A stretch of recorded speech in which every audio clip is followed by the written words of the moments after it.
Shalom saudara-saudara sekalian. Ketika saya melihat sekeliling saya menyadari betapa indah dan baiknya ciptaan Tuhan.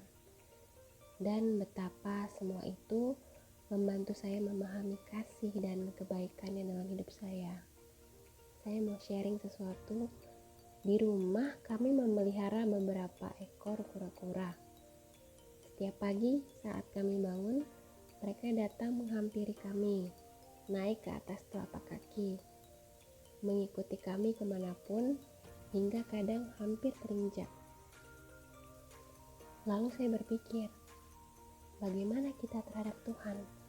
Apakah kita rindu menghampirinya? Apakah kita mau meluangkan waktu untuknya? Atau hanya sibuk dengan urusan duniawi?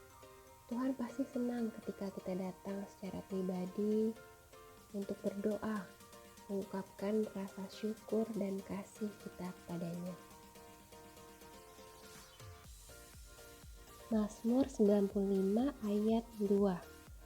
Biarlah kita menghadap wajahnya dengan nyanyian syukur, bersorak-sorai baginya dengan nyanyian mazmur.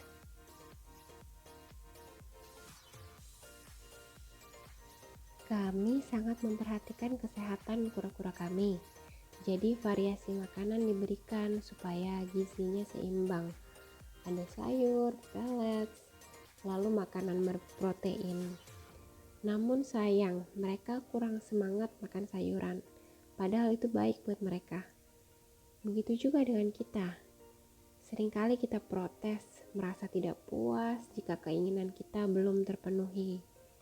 Jika doa-doa kita belum dijawab, padahal belum tentu hal itu yang terbaik buat kita. Tuhan tahu mana yang kurang baik maupun yang terbaik buat kita semua. Matius 7 ayat 11. Jadi, jika kamu yang jahat tahu memberi pemberian yang baik kepada anak-anakmu, apalagi Bapamu yang di sorga, Ia akan memberikan yang baik kepada mereka yang meminta kepadanya. Nah, selain makanan, kura-kura juga perlu dirawat kebersihannya. Biasanya kami sikat dengan sikat gigi. Tapi ketika disikat, mereka cenderung kabur atau melarikan diri, memberontak, bahkan ada juga yang berusaha menggigit.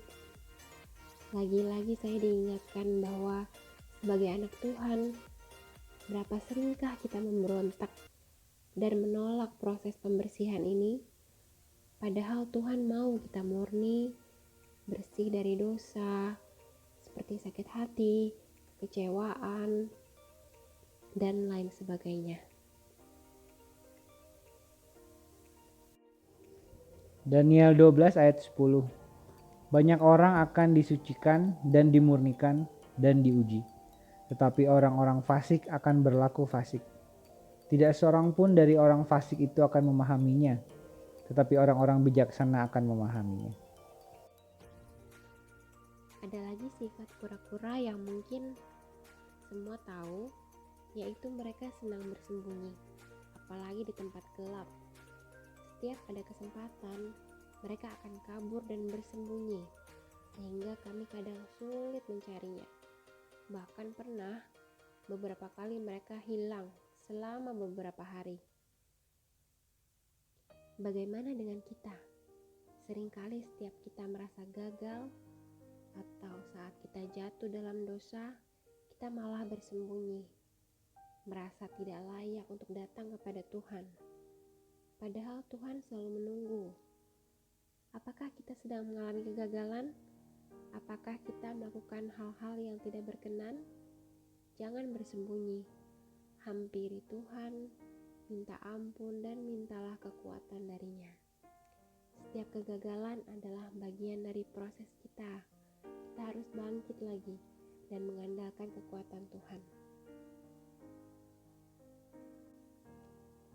1 Yohanes 1 ayat 9. Jika kita mengaku dosa kita, maka Ia adalah setia dan adil, sehingga Ia akan mengampuni segala dosa kita dan menyucikan kita dari segala kejahatan.